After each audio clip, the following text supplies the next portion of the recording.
जय हिंद साथियों, स्वागत है आप सबका साहित्य शिखर क्लासेस के यूट्यूब चैनल पर। कैसे आप सभी और कैसी चल रही है आप सबकी तैयारी। और सबसे बड़ी बात है कि आपकी जो संस्कृत शिक्षा विभाग की जो एग्ज़ाम होने वाली है लगभग 28 तारीख के आसपास से, तो आप लोगों के बच्चे से तैयारी हो चुकी होगी। और आशा करता हूँ कि आप सब जो है बड़े उत्साह में होंगे, जोश में होंगे कि सर जो है हमारा एग्ज़ाम आ गया। और आप जब तक मेहनत कर रहे थे तो उस मेहनत का जो है कहीं ना कहीं अब आपको अपना जो यूँ मान के चले कि जो आपने अभी तक जो तैयारी की थी, मानसिक रूप से तो युद्ध की जो तैयारी थी वो वास्तविक रणभूमि में होने वाली है। तो आज कुछ ऐसे विशेष बिंदुओं पर बात करेंगे जो हम एग्ज़ाम की तैयारी हमारे अच्छे से हो जाती है, हर चीज़ अच्छे से तैयार होती है, लेकिन फिर भी बहुत सारे अभ्यर्थी ऐसे होते हैं जो एग्ज़ाम के 10 दिन 15 दिन पहले जो है मतलब ऐसे बेचैन हो जाते हैं कि अच्छी तैयारी होने के बावजूद खुद को जो है नियंत्रण में रख नहीं पाते हैं। और यूँ मान के चले कि सब कुछ उनका व्यवस्थित होता है, फिर भी वो एक प्रकार से बिखर जाते हैं। और फिर क्या होता है कि कहीं ना कहीं परीक्षा में अपना प्रदर्शन अच्छा नहीं कर पाते और असफल हो जाते हैं। तो ऐसे कुछ बिंदु होते हैं जो लास्ट के टाइम हमें ध्यान रखने जरूरी हैं। तो जो भी अभ्यर्थी इस वरिष्ठ अध्यापक के एग्जाम देने जा रहा है, उन अभ्यर्थियों के लिए वीडियो बहुत खास होने वाला है। भले आपकी कितनी अच्छी तैयारी चल रही हो या आप अपने आप तक जितना भी जो कुछ भी पढ़ा हो, अगर आप इस वीडियो को देख के अगर एग्जाम देने जाते हैं तो ये मैं मानता हूँ कि कम से कम 5 से 10 प्रश्न तो ऐसे होंगे आपके जो मतलब जो अभी जितने आप अटेम्प्ट कर सकते हो उससे ज़्यादा सही होने के चांस बढ़ जाएंगे। क्योंकि कुछ बातें ऐसी है जो जो मैंने अनुभव की है, मैंने देखा है, मेरे साथियों से मैंने जो बातचीत की है उस अकॉर्डिंग मैं बात करने वाला हूँ कि परीक्षा से 10-15 दिन पहले हमें क्या करना चाहिए और क्या नहीं। इन बिंदुओं का विशेष ध्यान रखना बहुत ज़रूरी होता है। तो चलिए शुरू करते हैं आज की वीडियो को। और सबसे पहले एक बात और बता दूं कि जो भी अभ्यर्थी संस्कृत शिक्षा विभाग के बाद जो सामान्य शिक्षा विभाग की तैयारी करेगा, स्कूल व्याख्याता की हो, वरिष्ठ अध्यापक की हो या फिर रीट की तैयारी कर रहा हो, तो साहित्य शिखर क्लासेस पर आप लोगों को पता होगा कि निःशुल्क कोर्स चला रखा है। फर्स्ट ग्रेड को लेकर, सेकंड ग्रेड को लेकर, रीट को लेकर आप भले ही किसी विषय से तैयारी कर लूँ तो साहित्य शिखर क्लासेस को सब्सक्राइब कर सकते हैं। और हमारा टेलीग्राम चैनल है साहित्य शिखर क्लासेस, उससे जुड़ सकते हैं। तो हम आज बात करेंगे संस्कृत शिक्षा विभाग की जो हमारी भर्ती हो रही है उसको लेके कि किन बिंदुओं पर ध्यान रखें अंतिम 15 दिनों में। संस्कृत शिक्षा विभाग की जो वरिष्ठ अध्यापक की भर्ती है, देखो एग्ज़ाम की तैयारी जितनी इंपॉर्टेंट होती है उसी तरह एग्ज़ाम के टाइम और लास्ट के 10-15 दिन खुद को मैनेज रख पाना। तो अंतिम 15 दिन क्या करना है, ठीक है। ये गलतियां जो है बहुत सारे ऐसे साथी कर लेते हैं। जैसे मान लो मैं मेरे दोस्त की बात कर लेता हूँ, तो रीड की व्याख्याता में भी वो वर्तमान व्याख्याता के पद पर चयनित थे और अभी सेवारत है। लेकिन जब जैसे रीड 2021 में जब हुई थी फिर वो रद्द हो गई। उस टाइम क्या हुआ था कि वो मेंटल रूप से इतना डिस्टर्ब हो गया कि अंतिम लास्ट के 1 महीने में उसे यूँ मान के चले कि मनोचिकित्सक से संपर्क रखना पड़ा और डेली वो टेबलेट लेने लग गया था डिप्रेशन की। जबकि उसकी अच्छी तैयारी थी फिर भी उसके बावजूद ये कंडीशन हो जाती है। और ऐसे जो गंभीर अभ्यर्थी होते हैं, और सबसे बड़ी बात ये परिस्थितियाँ किनके सामने आती है, उन अभ्यर्थियों के सामने आती है जो बहुत ज़्यादा सोचते हैं, मतलब एक लिमिट से ज़्यादा सोचते हैं। मतलब सोच हर व्यक्ति था, सोचता हर व्यक्ति है, लेकिन एक सीमा से ज़्यादा, मतलब उनके विचार रुकते नहीं। वो चाहते हैं कि ठीक है सर मैं कंट्रोल करना चाहता हूँ चीज़ों को, फिर भी कंट्रोल नहीं हो पा रही, बार बार दिमाग चल रहा है, ये सोच रहा है वो सोच रहा है।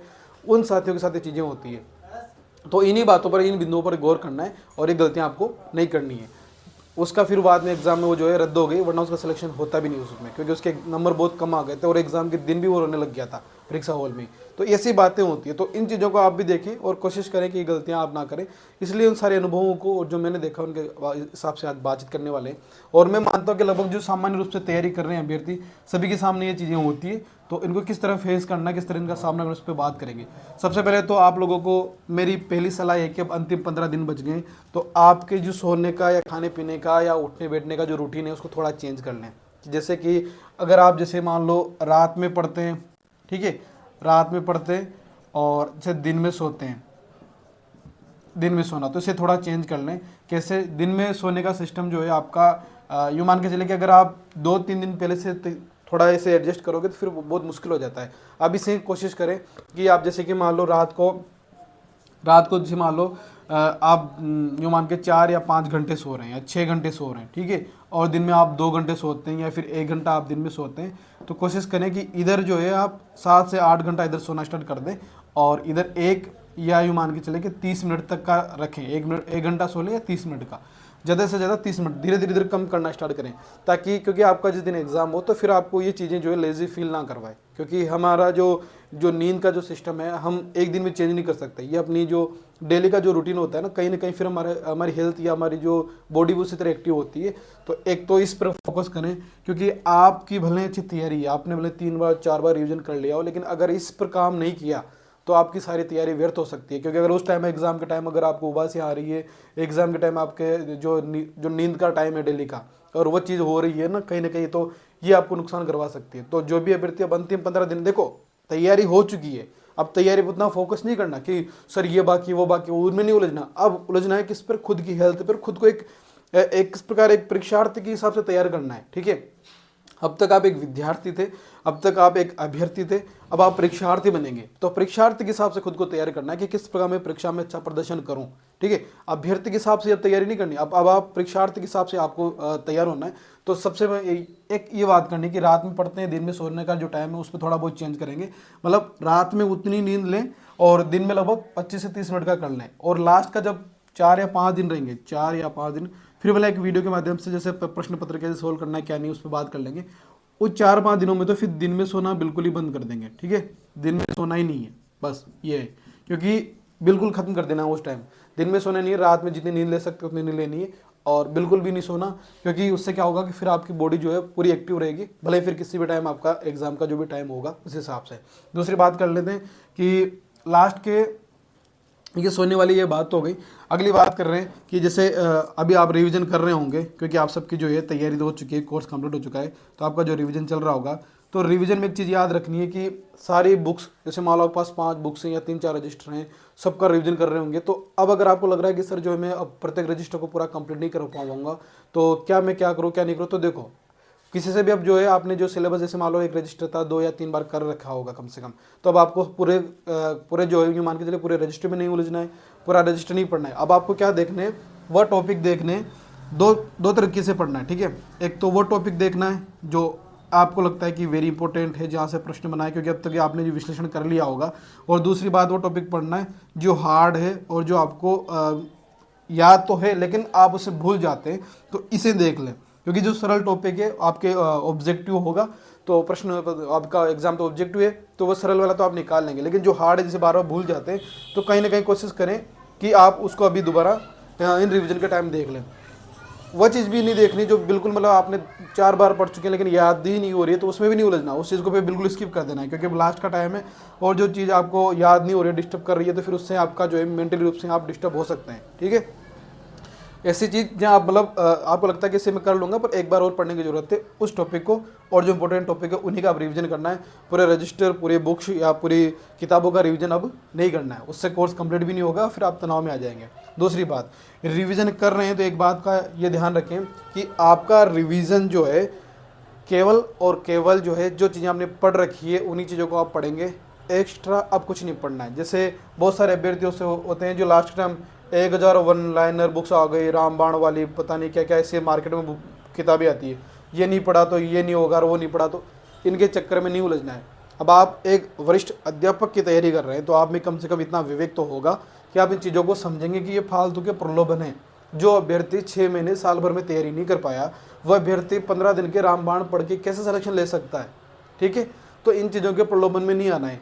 हाँ, अगर आप जैसे कि आपने सब कुछ कंप्लीट कर रखा है और आप बिल्कुल फ्री हैं और ऑब्जेक्टिव वाले कोई बुक है तो उसे निकालना चाहते हैं, तो वो निकाल सकते हैं। ऑब्जेक्टिव के लिए मैं मना नहीं करूँगा, लेकिन किसी भी थ्योरी वाली, वन लाइनर बुक वाली, या फिर किसी का भी ऐसा कोर्स चल रहा हो ऑनलाइन कि 1000 रामबाण वाला कोर्स फलाना नहीं, तो उस पर नहीं उलझना है, ठीक है। ये देखो, ये चीज़ें मैंने भी देखी है और कहीं ना कहीं सभी अभ्यर्थियों के सामने चीज़ें आती हैं। जैसे हम भी तैयारी कर रहे थे तो हमारे मन में भी ऐसा संशय पैदा हुआ था, और इनसे हमें बच के रहना है, क्योंकि ये हमारा फालतू का समय लेके जाएगा। और कहीं ना कहीं हो सकता है कि अगर से मान लो आपने जैसे कुछ ऐसे तथ्य मिल गए जो आपने अभी तक बिल्कुल नहीं पढ़े थे, हो सकता है वो आपको तनाव दे जाए कि यार ये चीज़ें तो बाकी रह गई, इसलिए इनमें नहीं उलझना है, ठीक है। तो रिवीजन उन्हीं टॉपिक का करना है जो आपको इंपॉर्टेंट लगते हैं, और जो कुछ ऐसे जो हार्ड तो हैं लेकिन उन्हें आप कर सकते हैं, सरल टॉपिक आप वैसे कर लेंगे, ठीक है। अगली बात कर लेते हैं। रिवीजन के बाद आता है कि अब खुद का जो समय प्रबंधन है वो भी कर लें, टाइम मैनेजमेंट। अब समय प्रबंधन का कैसे, जैसे मान लो आप टेस्ट सीरीज अगर दे रहे हैं, तो टेस्ट सीरीज में ऐसा करें कि आप जैसे 5 टेस्ट 6 टेस्ट अब जो है स्टार्ट कर ले देना। अगर मतलब ऑफलाइन दे रहे हैं कोचिंग में तो बढ़िया बात, नहीं दे रहे हैं तो पुराने प्रश्न पत्र या कहीं से भी टेस्ट मंगवा के खुद घर पे दें।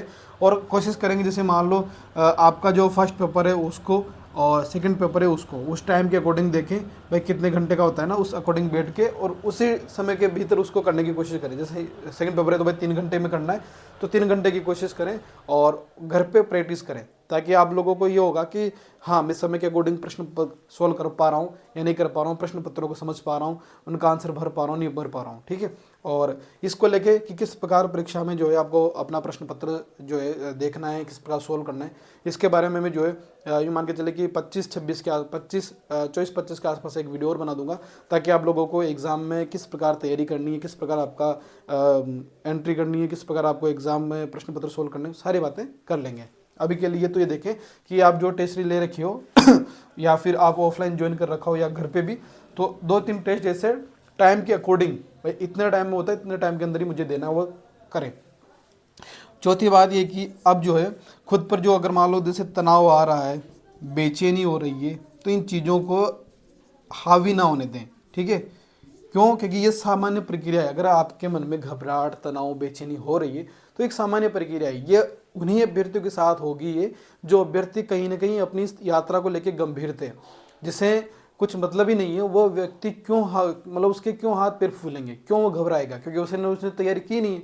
अगर किसी आपको लगता है कि ये चीज़ नहीं होगी तो मैं इस चीज़ को खो दूंगा, इसलिए आप घबरा रहे हैं। ठीक है, पर एक चीज़ सोचिए, इस चीज़ को पॉजिटिव वे में ले कि आप ही वो व्यक्ति हैं जो इस यात्रा को यहाँ तक करके आए हैं और आप ही वो व्यक्ति हैं जिसमें चयन होके अपना एक पद सुनिश्चित करके निकलेंगे। तो खुद को सकारात्मक रखें, ये चीज़ें होना स्वाभाविक है, लेकिन इनको हावी ना होने दें। अगर ये हावी हो रही है तो आधा घंटा 1 घंटा जो है अपने खास जो से मित्र है जो आपको सकारात्मक रखता है उससे पर्सनली बात करें, आपके माता पिता के पास बैठ के बातचीत करें, आपके बहन भाइयों से बातचीत करें, सकारात्मक रहें कुल मिला के। ठीक है, किसी भी तरह की बेचैनी हावी हो रही है तो अपने उस खास मित्र से बात कर लें जो आपको बहुत ज़्यादा समझता है और वो आपको सकारात्मक रखता है। या फिर आप जैसे कि अभी मैं बात कर रहा हूँ तो आप टेलीग्राम पे या पर्सनली जो है अपने इस पर कमेंट कर दें कि सर इस पे टॉपिक पर बात हो जानी चाहिए, क्योंकि मैं इसको लेके बहुत बेचैन हूँ, तो उसको मैं लेके वीडियो बना दूंगा, तो आप उस पर भी आप अपने विचारों को देख सकते हैं। तो कुछ सामान्य सी बातें हैं जो अगर आप इनको अभी से थोड़ा मैनेज कर लेंगे तो मेरे हिसाब से जो है आपको ज़्यादा दिक्कत नहीं आएगी। और इन 15 दिनों में जो है नया कुछ ही नहीं पढ़ना है, पुराने का ही रिवीजन करना है। रिवीजन में ये टॉपिक देखने हैं जो इंपॉर्टेंट है और जो आपको हार्ड लगते हैं कि मैं इनको कर सकता हूँ, वो समय मैनेजमेंट देख लो, तनाव बेचैनी नहीं आनी चाहिए और सोने का सिस्टम देख लो। बस ये चीज़ें बेसिक है। और इन चीज़ों की जैसे दूसरी बात है कि अभी खुद को जो है मतलब डेली जो है जो अगर हम किसी चीज़ को कर रहे हैं तो डेली अपने ऊपर इस चीज़ को ये मतलब मेंटली रूप से हावी मत होने दो कि जैसे मेरा सिलेक्शन नहीं हुआ तो क्या होगा। ये चीज़ आनी नहीं चाहिए दिमाग में। आपने मेहनत की, आपका सिलेक्शन होगा। और दूसरी बात कि इन विषयों के बारे में आपको नहीं सोचना है। वह भगवान जी ने गीता में भी कहा है ना कि कर्मण्येवाधिकारस्तु मा फलेषु कदाचन। तो आपका कर्म पर अधिकार है। वही बात सोचिए बार बार कि भगवान जो कृष्ण है वो आप लोग आपसे कह रहे हैं कि तेरा कर्म पर अधिकार है, तो कर्म कर, फल की इच्छा मत कर। तो आपने कर्म किया है, आप भगवान पे छोड़ दो कि मैंने जो कर्म किया मैंने अपनी ईमानदारी से अपना कर्म कर लिया, बाकी फल देना बाप के हाथ है। और माँ सरस्वती कभी भी अपना ऋण नहीं रखती है। वह क्यों रखेगी? जब उस एक बात बताइए, जिसमें धनुष तोड़ने की योग्यता है वही सीता जी को प्राप्त कर सकता है। आई बात में? तो आप वो व्यक्ति हैं जिन्होंने अभी तक जो योग्यता है ना उसी अकॉर्डिंग ही फिर आपको सिलेक्शन होगा। तो आप में वो योग्यता है, इसलिए आपको निराश नहीं होना है। आपको तो अपने जो कुछ कमियां अगर आपको अभी भी दिख रही है तो इन 10-5 दिन के अंदर उनको दूर करने की कोशिश करें। बाकी सकारात्मक रहें, सबसे बड़ी बात है। खुद को मैनेज करें, ये सबसे बड़ी बात है। आपने कितना पढ़ा कितना नहीं पढ़ा अब वो चीज़ें ज़्यादा काम नहीं आएगी, काम आएगा तो इन 10-15 दिन में खुद को मैनेज रखना। और एग्ज़ाम हॉल में धैर्य के साथ, बिना किसी यूँ मान के चले कि बेचैनी के साथ अगर आप परीक्षा में शांतिपूर्ण तरीके से प्रश्न पत्र सोल्व कर लेते हैं, वही आपके युद्ध की जो वास्तविक जो है जो परिणति होगी और फ्री मान के चले कि सफलता आपकी सुनिश्चित होगी। ठीक है, तो और भी किसी तरह के आपके मन में डाउट हो तो आप कमेंट करेंगे, उस पर बात कर लेंगे। और वैसे एक बार फिर बता दूं कि सहायता शिखर क्लासेस पर निःशुल्क कोर्स चल रहा है। तो संस्कृत शिक्षा विभाग की भर्ती पूरी होने के बाद आप लोगों को वापस तैयारी में जुड़ जाना चाहिए साहित्य शिखर क्लासेस के साथ, ताकि आपको निःशुल्क यहाँ से तैयारी हो जाए और आने वाले स्कूल व्याख्याता हो, रीट हो या फिर वापस वरिष्ठ अध्यापक हो, उसमें आप अपना सिलेक्शन सुनिश्चित कर सकें। जो भी अभ्यर्थी आगे की भी योजना बना के चल रहा है उन अभ्यर्थियों के लिए बात है। ठीक है, तो मिलते हैं नेक्स्ट वीडियो में, तब तक के लिए जय हिंद, जय भारत।